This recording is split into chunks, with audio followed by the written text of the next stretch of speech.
Hello learners, welcome to One-to-One Teaching. In this particular video, we are going to cover the basic concepts of pointers. Pointers are a concept which generally confuse many students, but trust me, it is not as hard as it seems to be. It is quite easy, and always remember that the basic intuition behind the concept of pointers is the game of memory addresses. It's nothing else. Like, say I want to visit a friend's house, her name is XYZ, and what happens is I know her name. Okay, I will reach her locality and I may search where is XYZ's house. That's something, but after all of us, we are assigned home addresses. So when we have knowledge about somebody's exact home address, it becomes even easier to locate that person. So what happens is, even in computers, every variable they have a memory address, and pointers are also variables. But what do pointers contain as their values? Say I have a integer type variable. Say in this particular program my integer type variable is a, and I am storing the value 5 in a. Now what will the pointer variable have as its values? It is going to have memory addresses. Say a is stored in a particular memory address in the computer. So we want to directly access that memory address. So that we are going to do with the help of pointers. So let's have a look. Pointers are derived data types. So you'll see that they are just using fundamental data types, and they contain memory addresses as the values. Now, what are memory addresses? They are nothing but the place where we are storing every data, every instruction. They are our memory addresses. And the computer's memory, they are nothing but a sequential collection of storage cells, and each such cell is known as a byte. Okay, so each such cell is known as a byte. So if we have a computer whose memory is 64 kilobytes, so we may have memory addresses ranging from, it always starts from 0 up till 65,535. So now what happens whenever we are going to declare a variable? Whenever we declare a variable, the system, it allocates that variable somewhere in the memory. It is going to allocate an appropriate location so that the value of the variable can be held. It's like XYZ has to have a home to stay. So there is a particular address where my friend XYZ stays. Okay, and if I go to that address, I can visit her accordingly. So it's like that. So let's consider just this following statement, that we have an integer type variable number whose value is 20. So now what happens is, somewhere in this memory addresses, we are going to have this value 20 stored. So number is our variable, this number is the variable name, and then 20 is the value stored in the variable, and say it is stored in the address 1000. Okay, so say it is stored in the address 1000. So this variable value, that is 20, gets stored in the address 1000 in the computer's memory. So what we are going to do with the help of pointers, the pointer's value is going to store, say we want to have a pointer to this particular variable. So what happens is, the pointer is going to store the value of this variable's memory address. What was this variable's memory address? It was 1000. So pointer is going to store the value of this variable's memory address. Now, since it is pointing to a particular variable, say number, it is going to point, right? Because if I have XYZ's address, the address, if I have the address, so it means it is a pointing to XYZ's house. I can visit XYZ with the help of that address. So similarly, with the help of pointer, which will point to this variable number, we can directly access this value with the help of that particular variable. Now, that's fine. Now let's understand. We understood this thing, that within the value of the pointer variable, the address of, say, this variable number is stored, means 1000 is stored. But you may have a question, right, that the pointer variable is also a variable. So the first thing I said was every variable, it is going to have a house somewhere to stay in inside the computer's memory. So definitely the pointer variable also has to have a memory address. Definitely it is going to have. Now the pointer variable will also have a memory address. Say that address is 1200. So in the memory location 1200, that pointer variable's value is stored. Now what was the pointer variable's value? That was 1000. All right. So when we define a pointer variable, say PTR, which definitely points to that variable number, the address of the variable number is assigned to PTR. All right. Now, next we will understand the underlying concept of pointers. Now, pointers have three underlying concepts. One is pointer constants, pointer values, and pointer variables. Now, your house address is unchangeable. You cannot change it every day. Like today, I wish to stay, today my house number is 10, tomorrow it's 12, because there'll be some erroneous scenario, right? Because 12 may be somebody else's house number. So, if somebody wants to visit you, there'll be a total chaos. So, what happens is memory addresses where which are unchangeable, the memory addresses within a computer which are unchangeable, we only use them to store the data values. They are known as pointer constants. Now the value of this memory address, they can be accessed using two things. Number one is this particular variable, say the particular variable is number over here, and number two is this address of operator, that is the ampersand sign.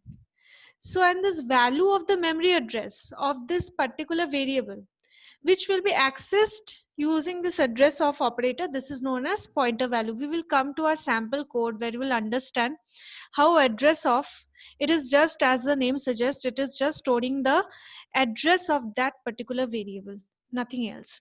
So when we'll come to our sample code, we are going to see that.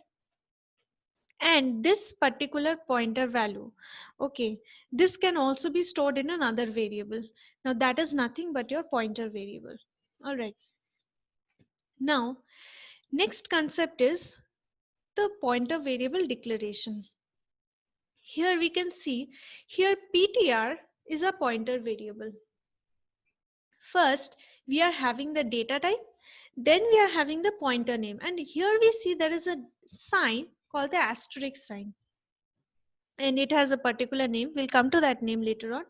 So when we are writing this particular statement, like I have written over here, data type is int, and star pointer name, here your star asterisk mark is given, and this is your PTR is your pointer name. So when we are writing this statement, what does it tell the compiler? It tells three things. First, it tells that the name of the pointer variable is PTR, number one. The second thing what it tells is this pointer variable PTR is going to need a memory location. That's right, that's the very nature, that's the very purpose for which pointers are born, right? To store memory addresses as their values.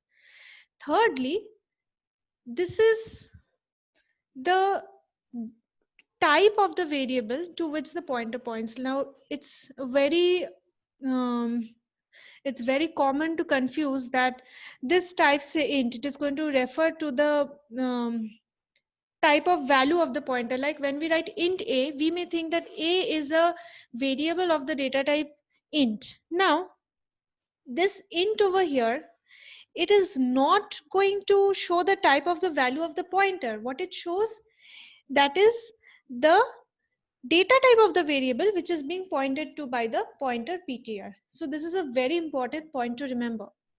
So as you can see the 3 points over here, that the star sign, it is going, the asterisk is going to tell the variable pointer name, tell the compiler that the variable pointer name, whatever the pointer name is a pointer variable. Second is, as I told you, it will need a memory location and it is going to point to a variable of the type data type. It is not that the data type of the pointer is int as this particular program. It is that this pointer is going to point to a variable which is of integer type. Okay. Now, firstly, another concept which we are going to understand is that how are we going to access a variable with the help of the pointer. Now definitely there has to be some way by which we can also access the value. Like in this particular example, what we understand is number is a variable which stores the value 20. Now this value 20 is stored in the address 1000. We have a pointer ptr, and the address of the variable, that is 1000, is assigned to the pointer variable ptr, and ptr has an address 1200. Now we know inside ptr the memory address is stored. We are going to understand that with the help of a sample code. But how are we going to access the values? For that also we do need something, and that is the very purpose of the asterisk operator, of the asterisk sign. I mean, it's called the indirection or the dereferencing operator. And what it does is that its very purpose is to give an answer so as to how to access the value of the variable using the pointer. The variable which is using the pointer, or the pointer variable which points to a particular value, or I mean a memory address. So how are we going to access that value? How am I going to meet xyz who lives in say the particular address, plot number 150, say? So my very purpose is to go and meet xyz. I have nothing to do with the address. My address is only a way so that I can reach out to her. All right. So how am I going to go and meet xyz? That is my very purpose. So similarly, the question remains that how am I going to access the value of the variable? So for that, this is called the indirection or dereferencing operator which is used. Now, let's come to this sample code. Coming to this program, we see we have two integer type variables a and b. We have also declared a pointer variable. Now, what information now can you say from this particular statement? That ptr is the name of the pointer and it is going to point to a variable of data type int. Now see to which variable does it point. A is equal to 5. We have initialized a. Now pointer, this pointer variable, it is going to store the address of a. Now is it right? Yes, because see, a is an integer type variable only, so this declaration is right. And it is very essential to initialize the pointers, because if we do not initialize the pointers, so what happen, uninitialized pointers will have some unknown values which will be interpreted as memory addresses, and they may not be valid addresses. That also we'll see. So you will not generally get any error, but what will have the program with uninitialized pointers, they are going to produce erroneous results because they point nowhere. My very address, why I'm provided the address of my friend xyz, is so that I can visit her house. So if I have an address where I do not even, like, it points nowhere, it's just a barren land with no house in it, so it ultimately has no purpose. It may yield to an erroneous scenario. Okay, so now coming to this particular program, we see this pointer variable, it is assigned the address of the variable a. Next, what we see, we have another variable b, which is also integer type. And what does variable b store? It is going to store the value stored, the value to which the pointer variable points. We are going to understand it when we see the output. All right. And I have also declared another pointer over here just to show what happens when you have an uninitialized pointer. We do not get any error as such. Now, let's see the output.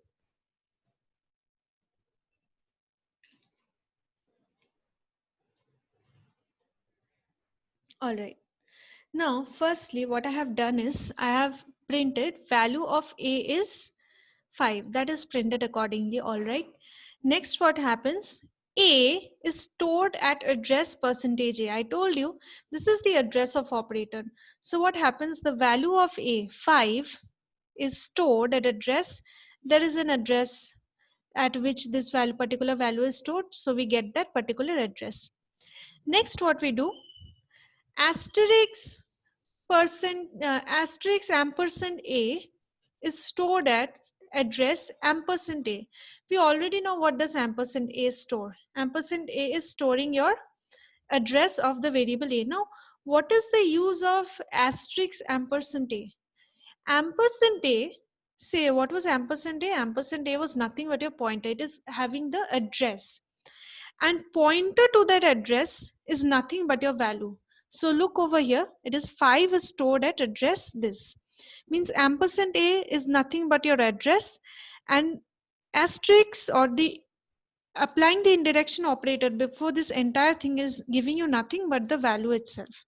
Now, next we will see asterisk pointer is stored at address pointer. Now we know pointer is storing nothing but the memory address of A. So that is all right. So, and what is the use of the indirection operator before the pointer variable?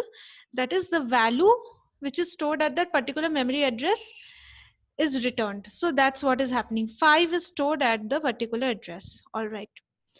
Next, we see uh, pointer is stored at the address ampersand pointer. Now, what does pointer store coming back?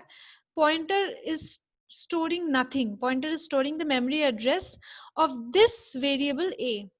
So we see the memory address of this variable A. This is the memory address of the variable A. This is only printed here.